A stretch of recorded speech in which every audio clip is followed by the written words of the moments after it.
पिंकी बहुत गरीब थी। उसकी माँ बहुत ज़्यादा बूढ़ी थी। वो बेचारी दिन भर लकड़ियाँ काट के बाज़ार जाती और बेचती।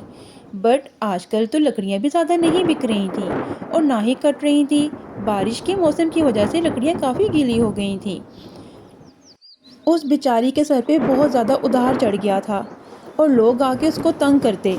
उसको समझ ही नहीं आ रही थी कि वो उधार कैसे उतारे। वो जो पैसे जमा करती माँ की दवाइयों पे लग जाते। पिंकी, तुमने तो कहा था कि मैं तुम्हारे पैसे लुटा दूंगी, लेकिन तुमने अभी तक मेरे पैसे ही नहीं लुटाए। आपको तो पता है मैं तो पैसे जमा करती हूँ, पर मेरी माँ बीमार है, उनके इलाज पे सारे पैसे लग जाते हैं। हा, ये तो तुम्हारा हर बार का ड्रामा है। मैं तुम्हें 10 दिन की मोहलत देता हूँ। अगर तुमने मेरे पैसे नहीं दिए तो मैं तुम्हारा घर ले लूँगा। पिंकी बेचारी बहुत परेशान हो जाती है। उसे कुछ समझ नहीं आती। वो कहती है इंशाल्लाह अल्लाह ताला मेरी ज़रूर मदद करेगा। 10 दिन के अंदर मैं ज़रूर कुछ ना कुछ रकम इकट्ठी कर लूँगी। और 10 दिन ऐसे ही गुजर जाते हैं। वो बेचारी कोई भी रकम इकट्ठी नहीं कर पाती और नंबरदार जी फिर से आ जाते हैं।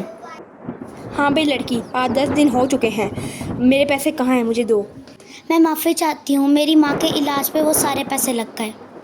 हाँ, ये तो तुम्हारा हर बार का ड्रामा है। मैं शाम को आऊँगा और तुम अपना घर खाली कर देना। पिंकी वहीं बैठ के रोना शुरू होगी। वो बहुत परेशान थी। शाम तो अभी हो जानी थी। अचानक रोते रोते उसने देखा कि उसके कंधों पे किसी ने हाथ रखा है। उसने मुड़ के देखा, एक बूढ़ी सी माई अम्मा थी। उसने कहा, बेटा तुम क्यों रो रही हो? आखिर तुम्हें क्या परेशानी है? और तुम तो बहुत ज़्यादा रो रही हो। तुम्हारी आवाज़ दूर दूर तक आ रही थी मुझे। पिंकी ने कहा, कुछ नहीं अम्मा जी, बस मैं आज बहुत परेशान हूँ।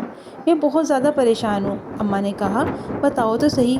उसने कहा, कुछ नहीं, मेरा बाप इस दुनिया में नहीं है और मेरी माँ बहुत बीमार है। मैं जो पैसे जमा करती हूँ वो उसके इलाज पे लग जाते हैं। मेरे पे कर्ज़ा काफ़ी चढ़ चुका है। अम्मा ने कहा, बेटी परेशान ना हो, बेटी परेशान ना हो, तुम आओ मेरे साथ चलो, मुझे ज़रा दरिया के किनारे तक छोड़ दो। पिंकी ने कहा, अम्मा जी आप खुद ही चली जाएं। अम्मा जी ने कहा, बेटा तुम आओ तो सही, मेरे साथ आओ, मुझे तुम्हारे साथ ही जाना है। पिंकी अम्मा जी के साथ चलना शुरू हो गई। अम्मा जी दरिया के अंदर चली गईं। पिंकी ने कहा, अम्मा जी आप डूब के मर जाएंगी, आप क्या कर रही हैं? अम्मा जी ने कहा, बेटी तुम भी मेरे साथ आ जाओ, कोई भी डूब के नहीं मरेगा। पिंकी ने कहा, अम्मा जी मुझे डर लगता है, मुझे तैरना नहीं आता। अम्मा जी ने कहा, तुम आओ तो सही।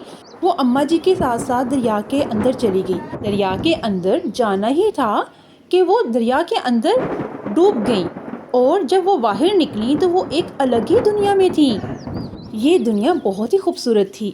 पिंकी और अम्मा जी दोनों दरिया से बाहर निकल आई और अम्मा जी ने पिंकी से कहा, अब आगे का रास्ता तुमने खुद ही तय करना है, बस मेरा साथ यहाँ तक ही था। पिंकी कुछ समझ नहीं पाई और आगे चल दी। उसे स्ट्रॉबेरी का एक बहुत बड़ा सारा ट्री नज़र आया। उसे बहुत भूख लगना शुरू हो गई। उसने कहा, मैं चलते चलते बहुत थक गई हूँ, चलो मैं कुछ खा लेती हूँ। उसने स्ट्रॉबेरी तोड़ी और खाना शुरू कर दी और एक स्ट्रॉबेरी जो कि बहुत चमक रही थी, उसने उसको पकड़ा। वो बहुत ही अजीब सी स्ट्रॉबेरी थी। उस पर बहुत प्यारे से विंग्स लगे हुए थे। उसने जैसे ही उसको छुआ, अरे वो तो एक बहुत खूबसूरत परी में बदल गई। ओ नीले की, तुम क्यों परेशान हो? मैं बहुत गरीब हूँ, मैं जो पैसा कमाती हूँ वो मेरी माँ के इलाज पे लग जाते हैं।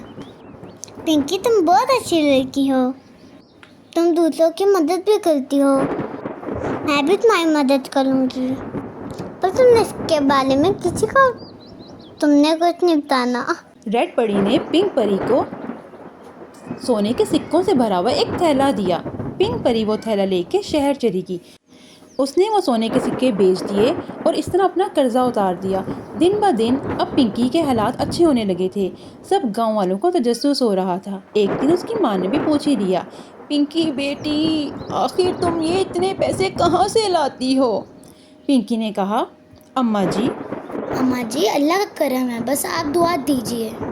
अम्मा जी बहुत ज़्यादा खुश हो गईं। वो जानती थी कि कोई ऐसी राज की बात ज़रूर है जो पिंकी के लिए ख़तरे का बाइस है। जब पिंकी को अच्छा लगेगा वो खुद ही बता देगी। Like, subscribe and share and comment. Twinkle Tales Hindi Urdu fairy stories.